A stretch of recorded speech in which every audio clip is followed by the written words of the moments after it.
वजीर आजम का खिताब गौर से न सुनने पर वजीर तवानाई खुर्रम दस्तगीर को डांट पड़ गई। आज तक आपने स्कूल में टीचर के लेक्चर दौरान बच्चों को बातें करने पर डांट पड़ने का तो सुना ही होगा। ऐसा ही कुछ हुआ डेरा इस्माइल खान में वजीर आजम शहबाज शरीफ के खिताब के दौरान वफाकी वजीर तवानाई खुर्रम दस्तगीर के साथ, और इन्हें भी डांट पड़ गई। खिताब के दौरान जब वजीर आजम शहबाज शरीफ बिजली की कीमतें बढ़ाने और गर्दिशी कर्जों का जिक्र कर रहे थे तो वफाकी वजीर तवानाई खुर्रम दस्तगीर डिप्टी स्पीकर कौमी असेंबली जाहिद अकरम दुरानी से गुफ्तगू में मसरूफ थे। वजीर आजम के 2 दफा पुकारने के बावजूद जब वफाकी वजीर ने ध्यान न दिया तो वजीर आजम ने मिनिस्टर ऑफ पावर कहकर मुखातिब किया और तवज्जो चाही। इस मौके पर गवर्नर KP हाजी गुलाम अली ने भी खुर्रम दस्तगीर को हाथ लगाकर तवज्जो दिलाने की कोशिश की। अपने खिताब में वजीर आजम शहबाज शरीफ ने गर्दिशी कर्जे बढ़ने का जिम्मेदार साबिक हुकूमत के साथ अपनी हुकूमत को भी करार दिया।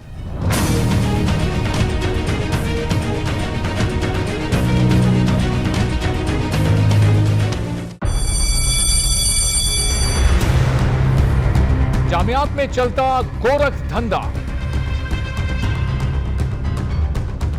नौजवानों के मुस्तकबिल से खेलने वाली काली भेड़ों के आगे हुकूमत और इंतजामिया मुकम्मल बेबस। मुस्तकबिल के मेहमानों के तहफ्फुज के लिए बोल ने उठाई आवाज, सहाफती फराइज को निभाते हुए पहुंचाई हर खबर अवाम तक। बड़े स्कैंडल से जुड़े तमाम हकाइक रखे अवाम के सामने, क्योंकि बोल है पाकिस्तान का नंबर 1 न्यूज चैनल।